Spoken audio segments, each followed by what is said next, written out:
Hello friends, कसे आहात? तुमचं पुन्हा एकदा लाईफ विथ भाग्य या यूट्यूब चॅनलमध्ये स्वागत आहे।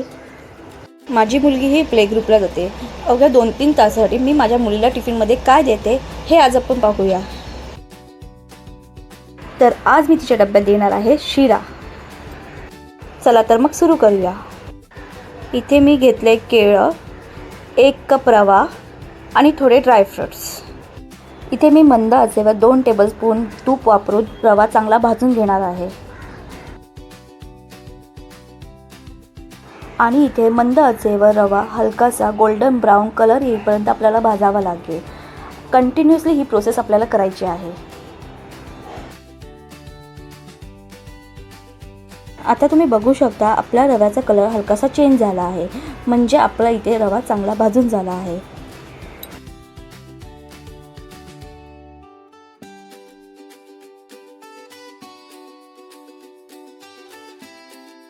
मी या रव्यामध्ये केळीची कापे ॲड करणार आहे आणि त्यातच मी मॅश करून घेणार आहे।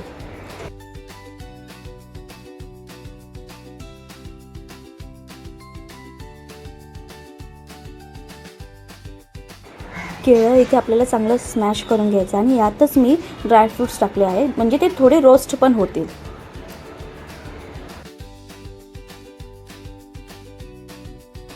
एखाद मिनिट मी हे परतून घेते। इथे मी 1 कप दूध आणि 2 कप पाणी घेणार आहे।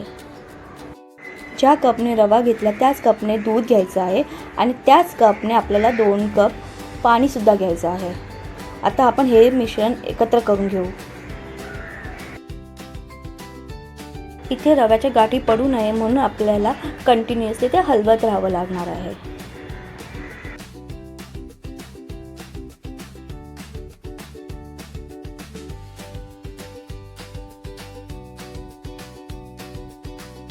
इथे रवा आपल्या फुलण्यासाठी आपल्याला इथे वाफ द्यायची आहे। झाकण ठेवून आपण 2 मिनिटाला वाफ देऊया।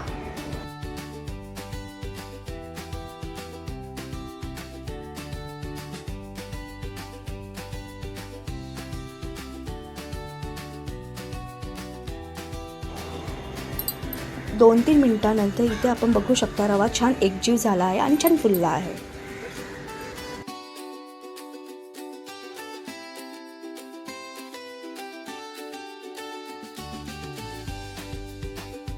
आता या स्टेजला आपण ज्या कपने रवा घेतलेला त्याच कपने साखर घ्यायची आहे, त्यापेक्षा थोडी कमी घेतली तरी चालेल।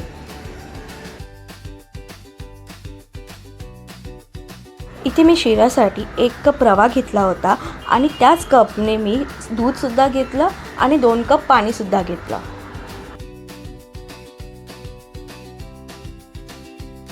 या मिश्रणात साखर आपण एकजीव करून घेऊया।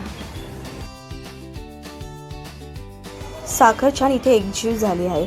माझ्या घरात तर गोडव्याचा सुगंध दरवळत आहे। आता या स्टेजला मी 1 चमचा तूप ॲड करणार आहे।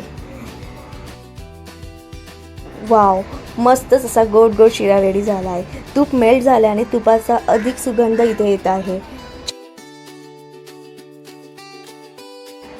माझी मुलगी शिरा हा आवडीने खाते आणि तिच्या टिफिनमध्ये हा शिरा असल्यावर ती पूर्ण संपवून टाकते। शिराची रेसिपी आवडल्यास लाईक करा। नेक्स्ट टाईम माझ्या मुलीला टिफिनमध्ये काय मी देणार आहे हे पाहण्यासाठी तुम्ही चॅनलला लाईक, शेअर, सबस्क्राईब करा। Thank you so much.